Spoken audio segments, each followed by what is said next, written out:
Hello friends. आज हम एक नई सीरीज शुरू करने जा रहे हैं जिसमें हम 12th क्लास के फिजिक्स के प्रीवियस ईयर क्वेश्चन सोल्व करेंगे। तो जो पिछले साल के क्वेश्चन आए हुए हैं वो किसी भी एग्जाम के लिए सबसे ज़्यादा इंपॉर्टेंट हुआ करते हैं। तो इस सीरीज़ में हम एक एक करके पिछले 5 साल के जो क्वेश्चंस हैं उन्हें सोल्व करने वाले हैं। तो इसमें मैंने सबसे पहले क्वेश्चन लिया हुआ इंटरफेरेंस से। क्वेश्चन है कि what are the condition for the sustained interference.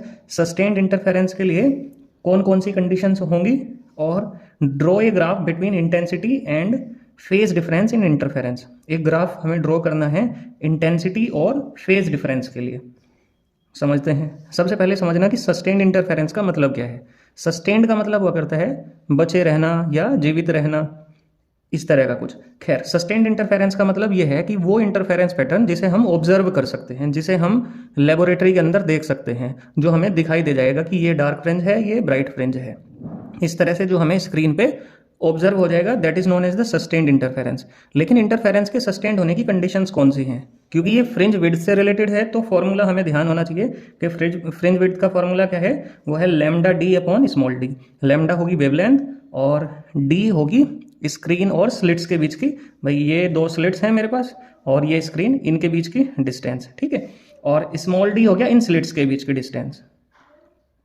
तो कंडीशन कौन कौन सी होंगी? भाई मेन बात यह है, आपको ध्यान रखना कि आपको बीटा की वैल्यू मैक्सिमम करनी। मतलब बीटा की वैल्यू अगर ज़्यादा होगी तो आप इंटरफेरेंस पैटर्न को आसानी से ऑब्जर्व कर सकते हैं। अगर फ्रिंज विड्थ बहुत ज़्यादा कम होगी तो आप फ्रिंजेस को नहीं देख पाएंगे तो इंटरफेरेंस पैटर्न जो है वो ऑब्जर्व नहीं हो पाने का।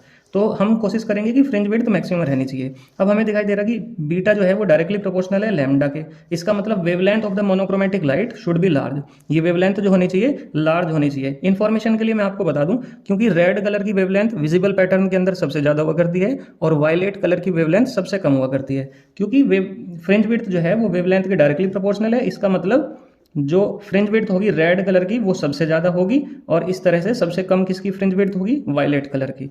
तो आप इस क्वेश्चन को भी तैयार कर सकते हैं। उसमें वो आपको 3-4 कलर दे देगा और उनका पैटर्न पूछ लेगा कि बताओ इनके फ्रिंज विड्थ का पैटर्न क्या रहने वाला। तो आपको पता होना चाहिए कि फ्रिंज विड्थ डायरेक्टली प्रोपोर्शनल है वेवलेंथ के, और वेवलेंथ किस सीक्वेंस में बढ़ेगी? वेवलेंथ रेड कलर की सबसे ज़्यादा और वायलेट कलर की सबसे कम।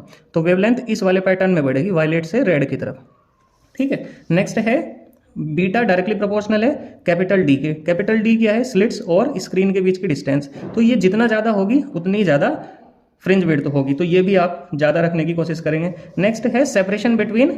अब ये जो स्मॉल डी है ये है सेपरेशन बिटवीन स्लिट्स। आपके पास अगर ये 2 स्लिट्स हैं तो इनके बीच की डिस्टेंस जितनी कम होगी, क्योंकि इनवर्सली प्रोपोर्शनल है, तो जितनी कम ये होगी उतनी ज़्यादा फ्रिंज विड्थ होगी। जितनी ज़्यादा फ्रिंज विड्थ होगी इंटरफेरेंस उतना ही अच्छे से सस्टेन हो पाएगा। तो separation between slits should be small. ये कैसी होनी चाहिए? स्मॉल होनी चाहिए। नेक्स्ट हमारा क्वेश्चन था graph between intensity and phase difference. Intensity और फेज डिफरेंस के बीच में हमें ग्राफ प्लॉट करना था इंटरफेरेंस पैटर्न के लिए। तो इसमें क्या करेंगे हम? कुछ इस तरह का ग्राफ आएगा। इसमें कंस्ट्रक्टिव इंटरफेरेंस में इंटेंसिटी मैक्सिमम होगी और डिस्ट्रक्टिव इंटरफेरेंस में इंटेंसिटी मिनिमम होगी। अब हमें पता होना चाहिए कि कंस्ट्रक्टिव इंटरफेरेंस कब हुआ करता है। कंस्ट्रक्टिव इंटरफेरेंस के लिए फेज डिफरेंस होगा 2n पाई, और डिस्ट्रक्टिव इंटरफेरेंस के लिए फेज डिफरेंस होगा 2n-1 पाई, ठीक है। तो ये किस तरह से 0, 2 पाई, 4 पाई। तो आप देखेंगे यहाँ तो कितना है फेज डिफरेंस 0, यहाँ पे कितना है 2 पाई, यहाँ पे कितना है 4 पाई, और यहाँ पे कितना है 6 पाई। तो यहाँ पे तो सब पे क्या मैक्सिमा एग्जिस्ट कर रहे, और पाई, 3 पाई, 5 पाई, ओड पाई जो हैं उन पे क्या हो रहा है? डिस्ट्रक्टिव इंटरफेरेंस हो रहा है। तो डिस्ट्रक्टिव इंटरफेरेंस के कारण इंटेंसिटी मिनिमम है। खास बात क्या ध्यान रखनी कि हर एक मैक्सिमा और हर एक मिनिमा की जो इंटेंसिटी है वो सेम होगी इंटरफेरेंस पैटर्न के लिए, ठीक है। आप इंटेंसिटी इस तरह से निकाल भी सकते हैं। अगर आपके एग्जाम में इंटेंसिटी निकालने को आए तो आई मैक्स का फॉर्मूला हुआ करता है √I1 + √I2 का होल स्क्वायर, और आई मिनिमम का फॉर्मूला मतलब इंटरफेरेंस में जो मिनिमम इंटेंसिटी होगी वो होगी √I1 - √I2 का होल स्क्वायर। ये जरूरी नहीं है कि इंटेंसिटी 0 ही होगी। अगर दोनों सोर्सेज की इंटेंसिटी सेम है, जो ये सोर्स है हमारे पास स्लिट्स हैं, अगर यहाँ से आने वाली लाइट की इंटेंसिटी सेम है तब हो सकता है कि इंटेंसिटी 0 हो जाए। अदरवाइज अगर सोर्सेज की इंटेंसिटी अलग अलग है तो आई मिनिमम की वैल्यू 0 नहीं होगी, ठीक है। नेक्स्ट क्वेश्चन के साथ मिलेंगे जल्दी अगले वीडियो में।